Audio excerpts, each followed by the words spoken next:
जय श्री राम दोस्तों हमारे वेद पुराण आदि धार्मिक ग्रंथों में सोम रस का वर्णन आता है। अधिकतर लोग सोम रस को शराब या मदिरा समझते हैं। हालांकि ये तथ्य बिल्कुल गलत है। सोम रस, मदिरा और सुरापान तीनों में फर्क है।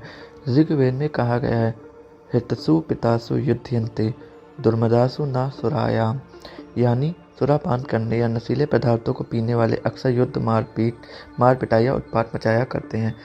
तो आखिर होता क्या है सोमरस, और आज के समय में सोमरस हम लोग किसे बोल सकते हैं? मतलब कि वो पूरा तो सोमरस नहीं हो सकता, लेकिन सोमरस जैसा उसका एक उद्देश्य हो सकता है। तो आज हम लोग इस वीडियो में जानेंगे। इस वीडियो को लास्ट तक जरूर देखें। तो क्या है सोमरस? ऋचाओं में लिखा गया है कि ये निचोड़ा हुआ शुद्ध दधि मिश्रित सोमरस सोमपान की प्रबल इच्छा रखने वाले इंद्रदेव को प्राप्त हो। ऋग्वेद 1:5-5। हे वायुदेव, ये निचोड़ा हुआ सोमरस तीखा होने के कारण दुग्ध यानी दूध में मिलाकर तैयार किया गया। आइए और इसका पान कीजिए। ये भी ऋग्वेद की ऋचा है। उसके बाद यहाँ इन सारी ऋचाओं में सोम रस में दूध व दही मिलाने की बात हो रही है, यानी सोम रस शराब या मदिरा नहीं हो सकता। मदिरा पान के लिए मदपान शब्द का इस्तेमाल किया गया है, जबकि सोम रस के लिए सोमपान का उपयोग किया गया है। मद का अर्थ नशा या उन्माद, जिससे आपका तामसिक प्रवृत्ति बढ़ती है, जिससे आपको गुस्सा आता है, जबकि सोम का अर्थ शीतल या अमृत होता है। कब होता है इसका उपयोग? देवताओं के लिए मुख्य पदार्थ था और अनेकों यज्ञों में इसका उपयोग होता था। वराह पुराण के अनुसार ब्रह्म अश्विनी कुमार, जो कि सूर्य पुत्र थे, को उनकी तपस्या के फलस्वरूप सोमरस का अधिकारी होने का आशीर्वाद देते हैं। यानी इसका अधिकार केवल देवताओं को था। जो भी देव तत्व को प्राप्त होता था, उसी भी तपस्या के बाद होम यानी कि सोम के माध्यम से सोम रसपान का अधिकार मिलता था। होम के माध्यम से सोम रसपान का अधिकार मिलता था। कहाँ मिलता है सोमरस?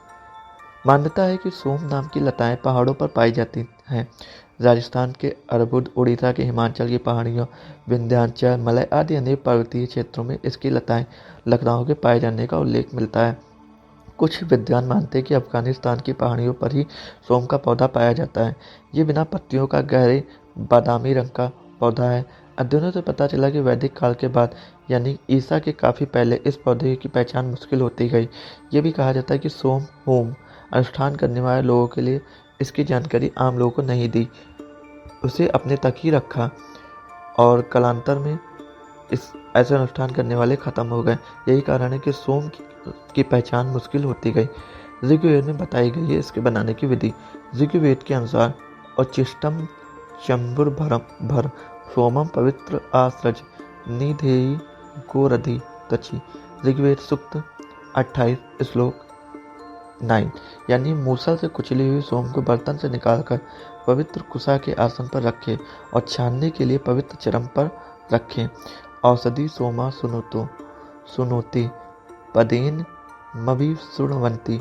निरुक्त शास्त्र 11:2-2। यानी सोम एक औषधि है जिसको कूट पीस कर इसका रस निकालते हैं।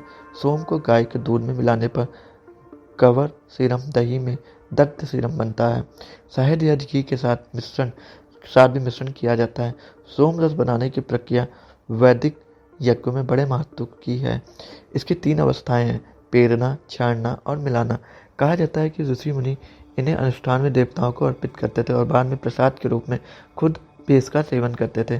संजीवनी बूटी की तरह है इसके गुण। सोमरस एक ऐसा पेय है जो संजीवनी की तरह काम करता है। यह शरीर से हमेशा जवान और ताकतवर बनाए रखता है।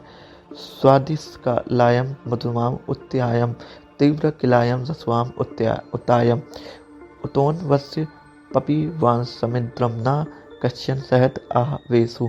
ऋग्वेद 6 में बताया गया है। यानी सोम बहुत ही स्वादिष्ट और मीठा पेय है। इसका पान करने वाला बलशाली हो जाता है, वह अपराजेय बन जाता है।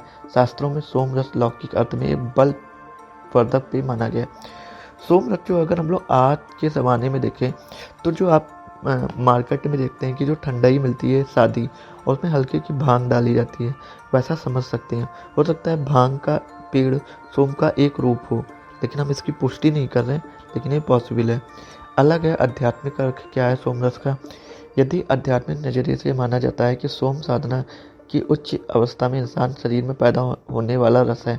इसके लिए कहा गया है सोमम मन्यन्ते पपिवान यत संविशन्त यो असिधिम सोमम यम ब्रह्माणो विदुर्न तस्सापि कच्चन। ऋग्वेद में बोला गया है। यानी बहुत से लोग मानते हैं कि मात्र औषधि रूप में जो लेते हैं वही सोम है। ऐसा नहीं है। एक सोम रस हमारे भीतर भी है जो अमृत स्वरूप परम तत्व है, जिसको खाया पिया नहीं जाता, वे केवल ज्ञानियों द्वारा ही पाया जा सकता है। दोस्तों, अगर आपको ये जानकारी अच्छी लगी तो इसको शेयर करें, और अगर आपको कुछ लगता है सोम रस क्या हो सकता है तो कमेंट में ज़रूर बताएं। हर हर महादेव।